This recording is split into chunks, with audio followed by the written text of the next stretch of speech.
Good afternoon, students. Welcome to the live lecture of functional analysis. In the last lecture, we have seen the definition of functional. What is the definition of functional? It tells us that whenever we have a continuous linear map, continuous linear transformation denoted by F from N to either R or C is called as a functional. Our functional is a function having some two, three properties. Which are the properties? First, it should be scalar valued, then continuous added with linearity. This is called as a functional. Already we know that the collection of all bounded linear transformations from x to y is denoted by b of x comma y. On the parallel lines, we can denote this collection of all functionals from n to either r or c by this symbol b of n comma r by r oblique c. And we are going to write as n star, and this n star is called as conjugate space, dual space, or adjoint space of the set N. In detail, we have seen this in the last lecture. Now we are moving towards an important lemma called as an Arndt-Banach lemma. In this lemma, whatever the functional defined on the given set M, it can be extended to its superset. Okay, this is what we were proving. The proof was we have left uncompleted. Let us prove this in the today's lecture. Okay. The proof we were discussing separately for the two cases of real linear space and complex linear space.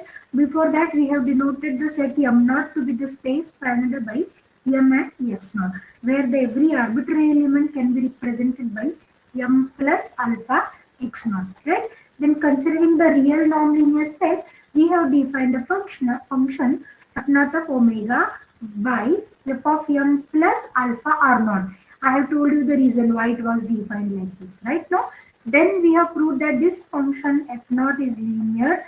This f0 is an extension. Also, we were now proving f0, norm f0 is equals to norm of f.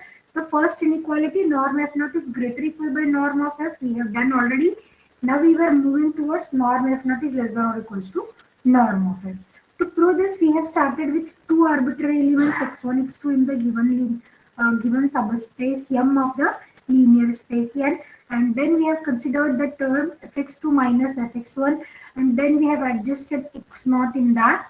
Then later we have written this inequality minus fx1 minus norm f plus norm of x1 plus x0 less than or equals to minus fx2 plus norm f plus norm of x2 plus x0. Now anyhow, we wanted to involve alpha, no? We wanted to construct a term of m0. Therefore now before that writing supremum of this left hand side is less equal by infimum of the right hand side. Both are the real number. Therefore writing a real number are not between them. If it lies between suprema and infima of the corresponding sets, obviously it lies between arbitrary elements of the sets that we have discussed. Equation number 2 we have written. Now in this equation number 2, in order to construct a term or the element of the set M0, we were substituting the value of y as x by alpha, and here we are. Okay. Now let me continue from this step. Now in order to construct the term or the element of the set M0, we want the term of the type x plus alpha x0. For this we have to multiply by alpha. Before multiplying by alpha, we should know the nature of the scalar alpha, because the inequality get reversed if it is negative, and the inequality will be as it is if alpha is positive. So let me consider the subcase. The first subcase I am going to consider is if alpha is positive, greater than 0. If alpha is greater than 0. Now what will happen if alpha is greater than 0? Let me consider the right hand side of this statement number 3. Correct? So consider RHS of statement 3 or inequality 3 one can consider. What is the RHS? R not less than or equals to minus f of x by alpha added with norm of f plus norm of x by alpha plus x naught. Okay. Before multiplying, let me take this alpha out from f and from norm. Can I take alpha out from this function? What will be a reason? F is linear. Yes, f is linear, and I can write this as minus 1 upon alpha f of x. Okay. How can I take alpha out from this norm? It is with minus. But we are already considering a case alpha positive. Therefore, no need to write the modulus, correct? No? In the bracket, what can I write? X plus alpha x naught. Now, what is the reason here? We have used f is linear and norm definition. The fourth property of norm you can write. Now, let us multiply by alpha on both the sides. Alpha positive, there is no effect on the inequality. We get the term alpha r naught less than or equals to minus f of x plus norm alpha, norm f, norm of x plus alpha x naught. Let me shift this f of x on the left. This will be f of x plus alpha r naught less than or equals to norm of f, norm of x plus alpha x naught. Okay. If I look at this left hand side, may I say this is f naught image of. Yes, what will be the f naught image? This is f naught image of, can I write x plus alpha, then r naught is the f naught image of x naught, no? According to f naught definition. Shall I show you the definition? Let us recall. Where is the definition we have written? Here it is. Whenever f naught is operated on m plus alpha x naught type, f naught of m is f of m, alpha taken as it is, and x naught is mapped to r naught. Right now, by using the same definition, we have written the left hand side, f of x plus alpha r naught is an f naught image of x plus alpha x naught, which is less equal by norm of f into norm of x plus alpha x naught. But if I look at the structure of this element, x plus alpha x naught, may I say this is an element of m naught? Because m naught is the space spanned by m and x naught. If let me write this as f naught of w less than or equals to norm of f, norm of w again. Here is norm of w. What we were writing w as x plus alpha x naught is an element of m naught. Correct, no? Is that okay? Yes, ma'am. Yes, ma'am. Okay, whatever this y is in m we have written now. If y is in m, can anyone tell me where will be x? If y is in m, therefore x by alpha is in m, therefore may I say x is in m? Right now, for every x in m, this linear combination x plus alpha x naught will be an element of m naught. So this is the inequality we have obtained in the subcase alpha greater than 0. Now let me consider the second subcase alpha less than 0. If alpha less than 0. Now for alpha less than 0, we were considering the left hand side of the this inequality number 3. So consider LHS of statement 3 or inequality 3. What is the left hand side? Minus f of x by alpha minus norm of f added with norm of x by alpha plus x naught, which is less than or equals to r naught. Correct now? Yes.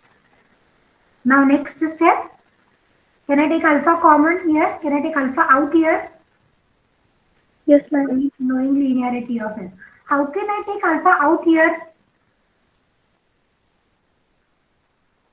With modulus. Modulus. Yes, this is with modulus. And in the norm we have x plus alpha x naught, which is less than or equals to r naught. Can anyone tell me the value of mod of 1 by alpha if alpha less than 0? Yes? Minus alpha. Yes, it is minus 1 by alpha. Therefore, can I keep the value? Therefore, modulus is minus 1 by alpha. Therefore, this negative get absorbed and v remains with norm of f 1 by alpha norm of x plus alpha x naught less than or equals to r naught. Okay. Now let us multiply by alpha. Multiplying by alpha, as alpha is negative, may I say the inequality reverses? And what will be the effect? Minus f of x plus norm of alpha into norm of x plus alpha x naught. May I write as greater equal by alpha into r naught? R naught into alpha. Is that okay? Yes, ma'am. The reason here is alpha alpha negative, or here I can write multiply by alpha on both sides. Okay, now shift this f of x on the right, we get norm f into norm of x plus alpha x naught is greater equal by f of x plus alpha r naught. Again this right hand side is f naught image of. Let me just flip the inequality. May I write this is f naught image of x plus alpha x naught, correct no? Which is less Yes, ma'am. equal by norm of f into norm of x plus alpha x naught. Again, this element we were going to keep as say w. F naught of w is less than or equals to norm of f into norm of x, norm of w. Correct now? What is w we have substituted? X plus alpha x naught and is an element of m naught. Therefore, in both the subcases, we get the same inequality. F naught of w less equal by norm f into norm w, and here f naught of w is less equal by norm f into norm w. Now, one more subcase remaining. What happens if we take alpha equal to 0? What will happen if we take alpha equals to 0? In step number 2 itself, we have seen if alpha we were going to substitute as 0, what is the relation between the two functions? May I say it is f naught equal to f? Yes, ma'am. Here in this relation, we cannot put directly alpha 0 because if I put alpha 0, this gives us not defined y. Correct? Therefore, we were going to consider here, can I write? F naught is equals to f on m, that is if alpha equals to 0. Correct now? Therefore, may I write norm f naught is equals to norm of f, obviously true. That is, in the third subcase of alpha equals to 0, we get the equality readily true. That is norm f naught is equals to norm. Therefore, our concentration will be on this number 4 inequality. Okay? Because our aim is to show that reverse part of the inequality. Now, in order to include norm of f naught, we got modulus value, na? Mod of f naught of w. Therefore, from 4 we have with us. From 4 we have f naught of w less than or equals to norm of f into norm of w. In order to include or introduce modulus, what I'll do, I'll replace w by minus w. Replacing w by minus w, we get. Yes, what we get? F naught of minus w is less than or equals to norm of f into norm of negative of w. What is the effect on this norm of negative of w? Minus 1 can be taken out with the modulus. If there is no effect actually, it remains norm of w as it is. Correct now? Let me call it as statement number 5. Now look at this 4 and 5. F naught of w is less equal by norm f into norm w. That of minus f naught of w is also less equal by the same term. Therefore, may I say the modulus is less equal by the same term. Therefore, by inequality 4 and 5, we have. May I write in the modulus now?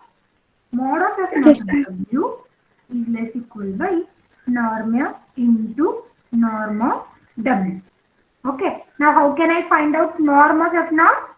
By using this structure, let us use the definition of operator norm. Let me call it as statement number 6. Okay. From this here, can I write, since f is bounded, f naught is also bounded. This implies f naught is bounded. Why bounded? Because mod of f naught of w we have shown less equal by some fixed term. Therefore, here the proof completes that f naught is bounded. But our aim is to establish the relation norm f naught less equal by norm f. Therefore, by using the definition of operator norm.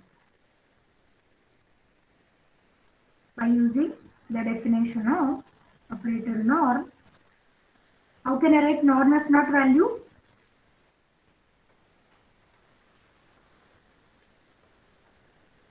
Yes. Supremum of mod of f naught of w such that w belongs to norm of w less than or equal to 1. Very good. W belongs to what you have said. W belongs to M naught. this is M naught. Okay. But here, this mod of f naught of w we have proved less equal by norm f into norm w. Therefore, can I replace this by supremum norm f into norm of w provided with the same. Reason here is from 6. Is that okay? Therefore, what this definition is, if I substitute norm w less than or equals to 1 here, can I write this is less equal by norm of here? Hence the proof norm f naught is less than or equals to norm of f. Let me call this as statement number 7. What is the number we have given for the reverse inequality? Norm f naught greater equal by norm f. Let me check the number. It is statement number 1. Norm f naught greater equal by norm f. Now in this 7 we have proved norm f naught less than or equals to 1. Therefore from 1 and 7. What we have? Norm of f naught Equal. is equals to norm of f. Okay. Hence what we have proved? F naught is a functional. F naught is a functional defined on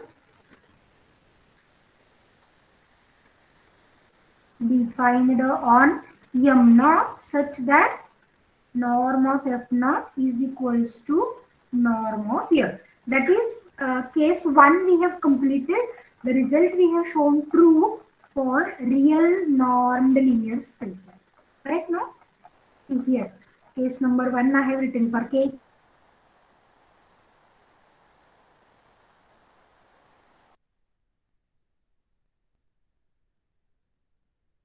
equals to r. Considering complex nonlinear. Is that okay? In this also, we were going to consider the same structure, same method.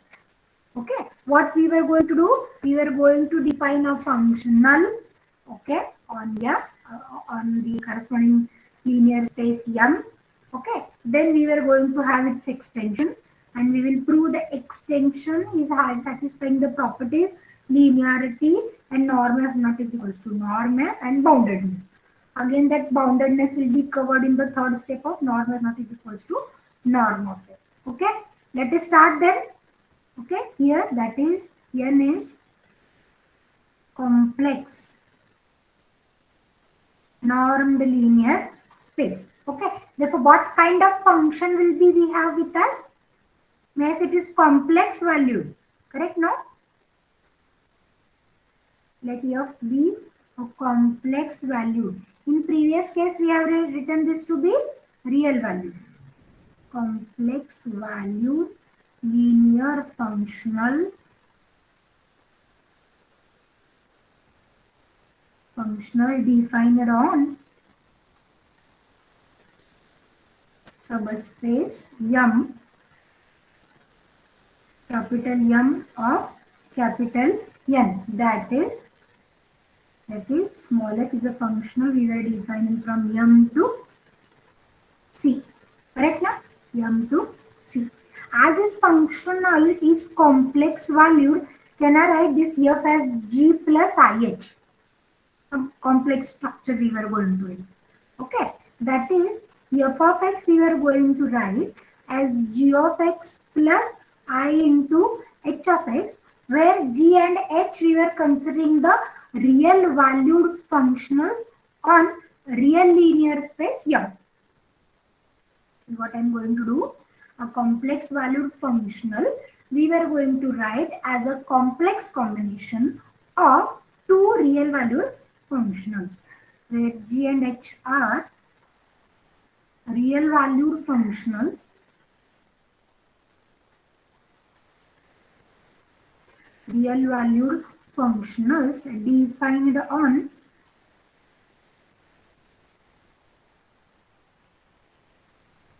defined on real linear space Yeah. Now, if someone wanted to find out the reason why this complex valued functional is written to be the real valued functionals defined in the real linear space, then it will take one more page proof. For the time being, what I am going to write, we will assume that a complex valued functional is written as the complex combination of two real valued functionals defined on the real linear space. Now we were going to find an extension. But as of in the first case, we have already proved that the extension is true in case of real valued functionals. So what we'll try to do, instead of defining the functional f with respect to two or in terms of two different functions, we will define it with respect to only one. How? Let me check. Consider f of ix. Knowing f is a linear or rather complex valued linear functional, can I write this as if of x? Yes, ma'am. To the left side, okay, to the left side, I will write f of ix as g of ix plus I h of ix. Okay. What can I write on the right? F of x is g of x plus I h of x. Now let us multiply by I on both the sides. Sorry, let us multiply by I to the bracket. So what we have, this is I g of x minus I into I squared, may I write minus h of x. Okay. Now let us equate real and imaginary parts. Equating real and imaginary parts, we get. The real and imaginary parts means we will equate the coefficients of I and the remaining terms. Therefore, can I write g of ix is nothing but minus h of x, and comparing the coefficients of I, can I write h of ix is g of x. Okay, therefore whatever the function we have written, this g of x plus I of x, I h of x in terms of two different real valued functions, now let me replace with one only. Okay, hence what I will do, this h of x I will replace by g in the function f itself. We have initially this as g of x plus I h of x. Can I write this f of x as g of x? Let me keep as it is. I h of x. This h of x can I replace by minus g of I of x? Correct? Is that okay? Yes, ma'am. Yes, ma'am. Why we have done this? Because instead of dealing with two different real valued functional, it will be easier for us to deal with one. Therefore, whatever the complex valued functional we have on the space m, that we have tried to define with respect in terms of only one real valued function. Correct? But in the previous case, what we have proved already, whenever we have a real valued functional defined on m, it can be extended to a functional on m naught. Correct? No? Therefore, may I say this g can be extended to g naught. Therefore, what a function f we were writing a new function, say f naught, and it can be defined as how it is defined. F naught of x is g naught of x plus I g naught of ix. Then what remains to show? What remains to show? This f naught, whatever is defined, first we will show this is linear, then we will show this f naught is an extension of f, then we will show f naught is bounded, and lastly we will show norm f is equals to norm of f naught. Is that okay? Understood why we Yes, have ma'am. expressed in terms of only one real valued functional? Because it will be easier for us to make the calculations. Okay. So let me just write by case 1. By case 1, g can be extended to, correct now? G can be extended to a real valued functional. What is known notation we were using? Say G naught on real space M naught such that, what such that? Norm of G naught is equal to norm of G. Because in the first case we have proved the result is true for real valued functionals. Therefore here G extended to G naught. Similarly F will be, new F will be defined, say F naught, and the job is to show that this F naught is an extension of F. Okay. Therefore how I am going to define F naught of X as? Yes, G naught of X minus I G naught of Ix for all X in M naught. Still we don't know whether F naught is an extension of F. We know G naught is an extension of G. Okay. So for how many points to prove in order to prove the result? What are the claims we have now? First claim, F naught is linear on complex space M naught. Next, F naught is equal to F on M naught. What is the meaning? F naught is an Extension of F on M. extension of F. Third, F naught is bounded, will be covered in the third case itself. Correct? No? As of we have done in the previous case also. Therefore, third we will claim norm F naught is equals to norm of F. With this definition we have to do. Correct now? So don't forget this definition. Okay, let us prove. First step, we will go for proving F naught is linear. To prove it is linear, actually one has to consider the complex combination of the terms, right now. But here, looking at the structure, we will prove linearity separately for addition and separately for scalar multiplication, because the scalar selected should be a complex number. Is that okay? Let me just go for proving the first step to prove that F naught is, I will write this as step 1. Okay.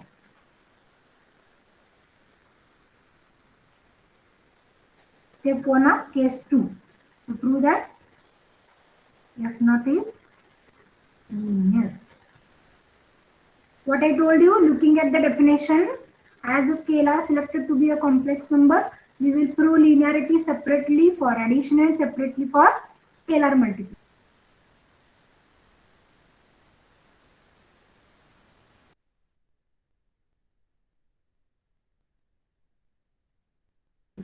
Therefore, first let me consider for an addition. Therefore, can I write this as F naught of X plus Y minus G naught of I times X plus Y. Correct, no?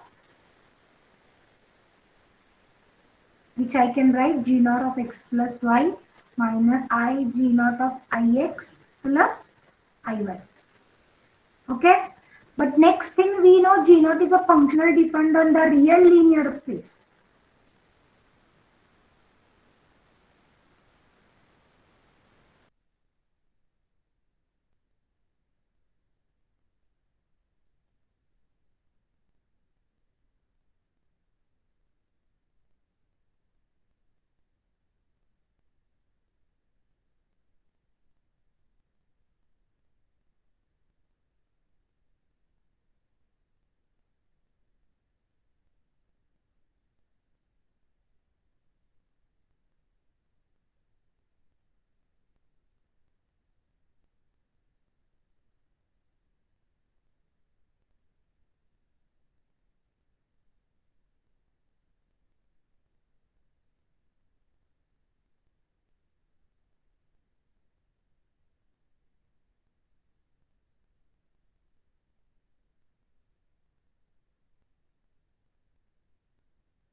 Hello.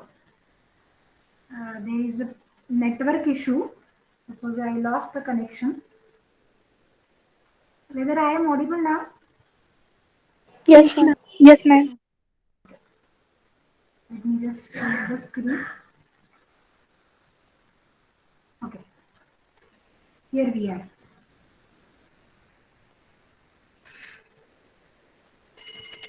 Correct now? I am explaining. I think you have heard these three steps now. What we wanted to prove regarding this function f naught. Yes, ma'am. Okay, now we were proving linearity, and in case of linearity, we were proving first with respect to addition. This is just some simple steps I have used. Okay, I forgot to write the reason here. G naught is linear. Therefore, first f naught preserves addition. Correct now? Now we wanted to show that f naught preserves the scalar multiplication. But what is the scalar used as of we were considering complex nonlinear space?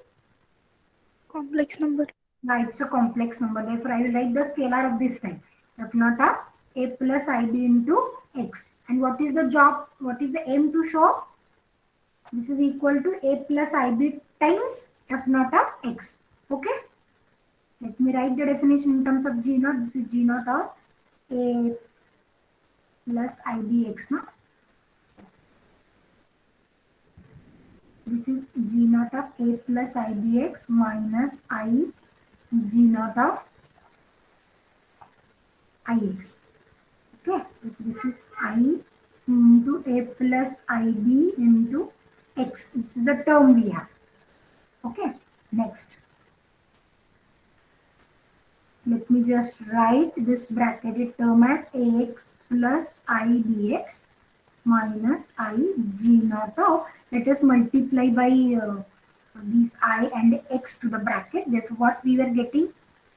First I ax minus I into I square. It is minus bx. Correct, no?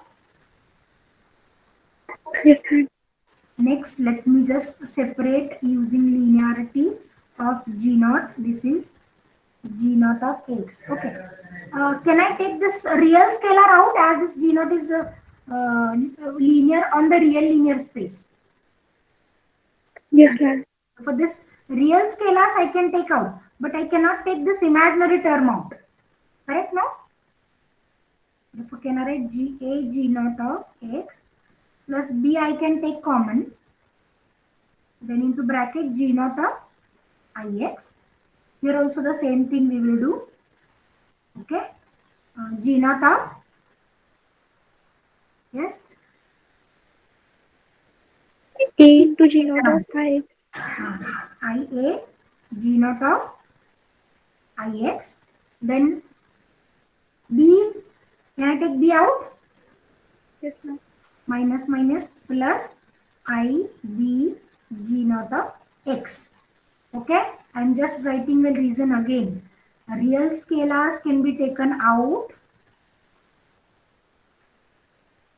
Real scalars can be taken out since G naught is linear on real linear space right now, or the real space m naught. Means the scalars, real scalars can be taken out, but I is not a real scalar, therefore we cannot take it out. Okay. Now let us try to take the terms in terms together so that I can construct a plus ib kind of type terms. So let me collect the terms, this and this term in one bracket and this term in one bracket. So they connect. G naught of x, if I take common from this, what are the terms, scalars remaining? Is it a plus ib? Now from the middle two terms, G naught of ix I will take common. What v remains with? G naught of ix I will take common. So for me I say it remains with b minus ia. Correct now? Now just let me try to adjust. I hope the voice is clear. Yes, ma'am. Now this b minus ia I will try to write as minus I into a plus ib. so that I can construct the definition. Correct now? You can check. Minus I multiplied by is minus IA, minus I into plus I is minus I square, that is plus. Okay? Therefore, let us take that A plus IB common and we remains with G naught of X minus I G naught of IX. And what this is? F naught of X. Correct now? So we have proved that F naught is preserving an operation of scalar multiplication for complex scalars. Therefore, here can I write F naught is linear on complex space, no? Complex space M naught. First step we have completed. Let me go for step 2 to show this is an extension of F. To show this F naught is an extension of F. Extension of F on M. That is F naught is equals to F on M. Correct now? Let me consider. F naught of M I will consider. Because M on M we want to check the value of F naught. But if I wanted to operate the function, I have to write this as an element of M naught. Therefore, this is I am writing M plus 0 X naught. How this function is defined? G naught of M plus 0 X naught minus I times G naught of I M plus 0 X naught. Correct now? But what is 0 X naught? 0. So what we were getting? G naught of M minus I G naught of I M. Correct? What this is? G naught and G are same on G, na? Therefore, may I write F naught of M. M? F Yes. naught of F of M, sorry. Why? Because G naught is equals to G on M. Correct? And this is nothing but F of M. What we have proved? F naught is equals to F of M for all M in M. That is, F naught is equal to F on the space M. Correct? Therefore, we have proved F naught is an extension. Last step of this theorem. What to prove? Norm F naught is equals to norm of F. And in this itself, F naught bounded will be covered. Okay. Now to show F naught is bounded, we were not going to use this previous definition in terms of G naught. We were going to make use of the polar coordinates relation. Okay. So let me start with an arbitrary element, say X in M naught, and defining the mapping F naught on M naught as. Define the mapping F naught on M naught to complex scalars by. Okay, whatever we were defining, say, whatever be the element X in M naught, F naught of X will be a complex value. Correct now? F naught of X will be a complex value, and we know every complex number we can write in terms of polar coordinates. Correct now? Therefore, I am going to define the function F naught of X as F naught of X is R e raised to I theta. While knowing this resultant F naught of X is the complex number. Here I will write the F naught image will lie in C. Okay, and every number in C can be written as R into R polar coordinates, R into e raised to I theta. Because we were now using a relation of the type F naught of X equals to R e raised to I theta. What about R and theta? R is a modulus, always non-negative, and theta is a real angle actually. No? This is the modulus in argument. Correct? Now I am going to consider the mod F naught of X value so that I can go for norm of F naught. What is mod F naught of X? Actually, if I take modulus on both the sides, mod of r e R. raised to I theta. Yes, it is r, no? Yes, ma'am. Okay, but in order to introduce f naught, what I'm going to write this as, this r I will write as e raised to minus I theta into r e raised to I theta, so that I can find out the norm value. Therefore, here what I'm going to write is, this is f naught of x. That is, in mod of f naught of x, we have involved f naught of x itself. Okay, or I can write this as r. R I can write e raised to minus I theta into f naught of x. Okay, but knowing f naught is linear, can I write it again as f naught of? This is a scalar, no? So let me take it in the function itself. E raised to minus I theta into x. Yes, check any difficulty up to this. R I have written f naught of e raised to minus I theta into x. Now let us use that definition in terms of g naught. Therefore, this is g naught e raised to minus I theta into x minus I g naught I e raised to minus I theta into x. Okay. Now r is always real, non-negative real. So let me equate real and imaginary parts. Or I can say equating the real parts only.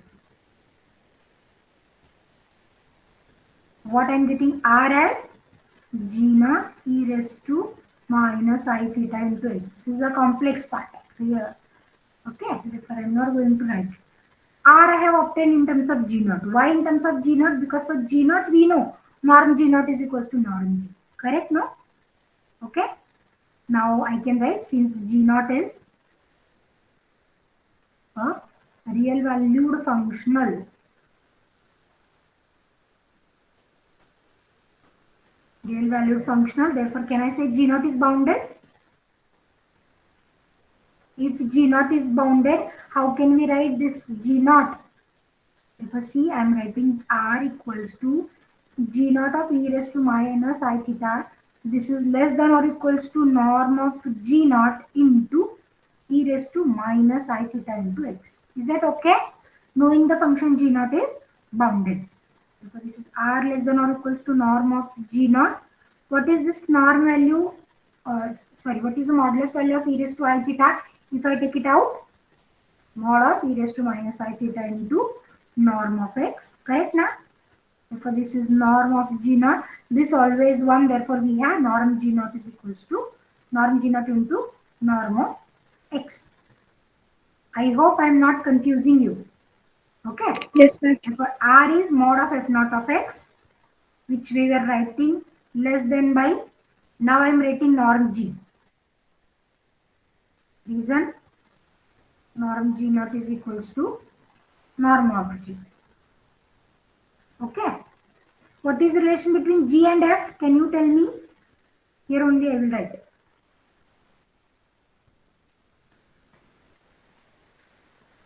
F we have written g plus ih, no? F is the complex valued functional which we have written in terms of the complex combination of two real valued functionals. Therefore, can I write a relation between norm f and norm g? Norm g is always less equal by norm of f. Okay? Yes, ma'am. So here itself I will write norm g less than or equals to. Okay? Is that okay? Now use the definition of operator norm to write norm f naught.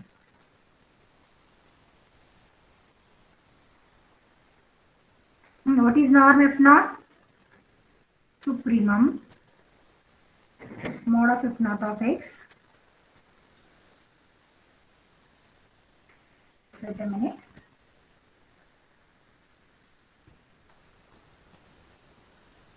Such that x is in m naught and norm x is less than or equals to 1. Now this mod f naught of x we have proved less equal by norm f into norm x. Let me use the same on the same condition. And let me use this norm x less than or equals to 1 so that I will get norm f naught is less than or equals to norm of f. Is that okay? One part of the inequality. And what about the reverse part of the inequality? We will use the same method or steps as of we have used in previous case. Okay. Therefore, as in the previous case, also as in the previous case, we can show norm F naught is greater equal by norm of F.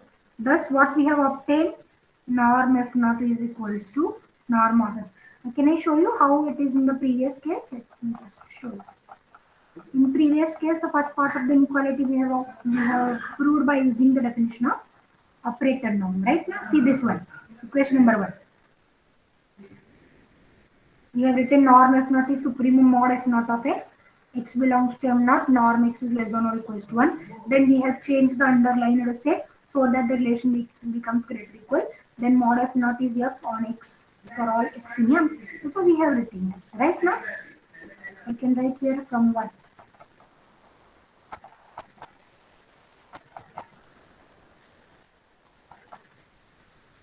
As in the previous case, that is statement number 1.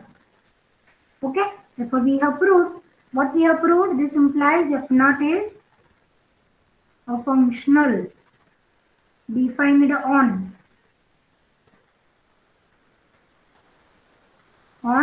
M naught, which is extension of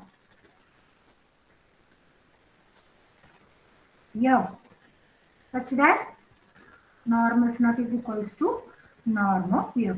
Hence the proof of Hahn-Banach lemma.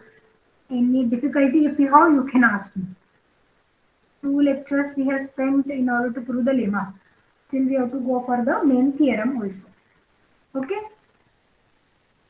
Any difficulty in the proof? No, ma'am. All the steps I have taken very neatly. Okay? Now, we wanted to go for the main theorem. Let us try to understand what theorem says.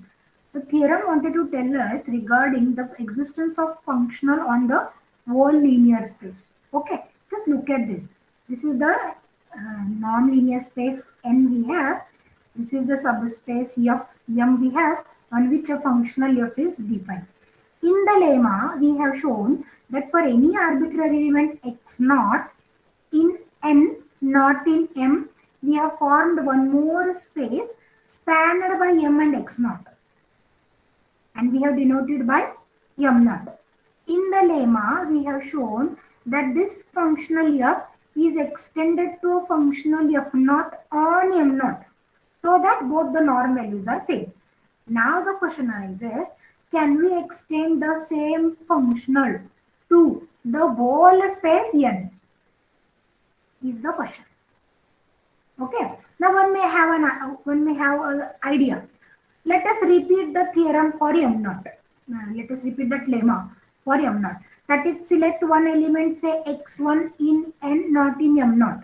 Again, form the space spanned by M naught and x1. Okay. Let me call it as, say, M1. Let us extend this functional F naught to F1 so that both the norm values are same. Norm F is equals to norm F naught is equals to norm of F1. Correct? Let us do the same. Let us repeat it same for M1. Okay? That is, find out one more element, say x2, not in M1 but in N. Therefore, again form the space spanned by M1 and, yes, M1 and x2. Is clear, na? Yes, ma'am. Yes, ma'am. Then let us extend this functional F1 to F2 so that both the norm values are same. And go on doing this. But the question is, what is the guarantee that by extending in such a way, we will going to overlap or coincide with the whole linear space is the question. If it overlaps by extending like this, that is M subspace of M naught, subspace of M1, subspace of M2, go on doing this. Say somewhere we will get Mn will be a subspace. If it coincides, see what I am saying? If it coincides with N, then one can say the functional will be exist. Okay. What about this? The functional F2 is an extension of F1. F1 is an extension of F0. F0 is an extension of F. Therefore, may I say F2 will be an extension of F? Therefore, whatever the functional we were defining on the wall space, say capital F, may I say will be an extension of F? Yes, ma'am. Correct now? In this way we were going, no? Okay. Therefore, the question is, by repeating the same argument, same lemma, many times, if we overlap with n, then we can give the existence. But what happens if not? Therefore, we have proved this as a separate theorem, which is actually the Hahn-Banach theorem. Therefore, what is the statement of Hahn-Banach theorem? If n is a nonlinear space, M is the subspace, and F is the functional defined on M, then this functional can be extended to a functional capital F defined on n such that norm of small f is equals to norm of capital F. And this is what our main theorem called as Hahn-Banach theorem. A pair of mathematicians, Hans Hahn and Stefan Banach, have given the proof of this. This theorem actually gives us the rich supply of continuous linear functionals or functionals defined on a non-empty non-linear space. Okay, लक्षात येते का बघा, एक functional जरी असेल कुठल्याही एका सबस्पेसवर, एक छोटासा फंक्शनल आहे कुठल्याही एका सबस्पेसवर, तर तो आपण कुठे एक्सटेंड करू शकतोय? होल नॉन लिनियर स्पेसला. हा थिअरम सांगतो, हान-बनाक थिअरम सांगतो की तुम्ही त्याला होल लिनियर स्पेसला एक्सटेंड करू शकता. ओके, याचं प्रूफ आपण नेक्स्ट लेक्चरला घेणार आहोत, बट याचं प्रूफ एका लेमावर डिपेंड आहे. I'll take that lemma in short, and the lemma is Zorn's lemma. The mathematician Max August Zorn has given this statement. German mathematician he was.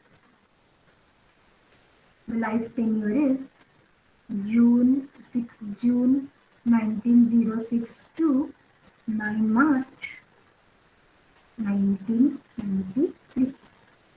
He has given this lemma, and the lemma says that there are some terms used: partially ordered set, totally ordered set. Okay, I hope you are familiar with those sets, those concepts. If X is a partially ordered set, what is partially ordered set? Reflexive antisymmetry transitivity with holds. Very good.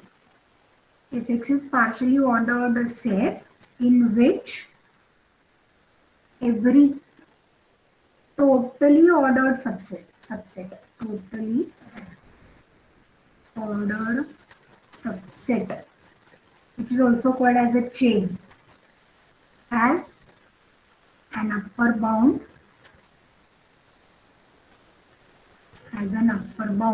then X has maximal element. We were not taking the proof of this lemma. We were just using the lemma in order to prove the Hahn-Banach theorem. Okay. You have to focus on the terms used. Partially ordered set. Just now Rutuja told me. What is totally ordered set? If it is two elements are comparable. Very good. Every two elements or every pair of elements are comparable. That is, the relation can be written like this, no? X not less equal. Less equal is the relation if I am defining. Okay. Therefore, this is going to form one kind of chain. That's why totally ordered subset is also called as chain. If that totally ordered subset has an upper bound, then this original set X has maximal element. I think you are knowing now why there is a difference, why not a maximal element occurs for every set. For example, say open interval 1 to 2. Can you tell me the maximal element of this set? Yes, least element, maximum element. Set of 2 to infinity. No, I am asking maximal element of the set. Whenever you are saying maximal element, it should be the member of your set. Na? For example, this set. 1 to 10. What is the least element? 1. 1. Maximal element? 10. 10. This is also a set, no? But for Yes, this, ma'am. can you tell me least element or maximum element? For closed interval 1 to 2, you can tell me. This is least. This is maximal. But for open interval 1 to 2, we cannot do that. That's why maximal element concept was generalized to upper bound. And as the upper bounds are not unique, it was later generalized to least upper bound. Correct? No. Therefore, existence of maximal element for every set is not sure.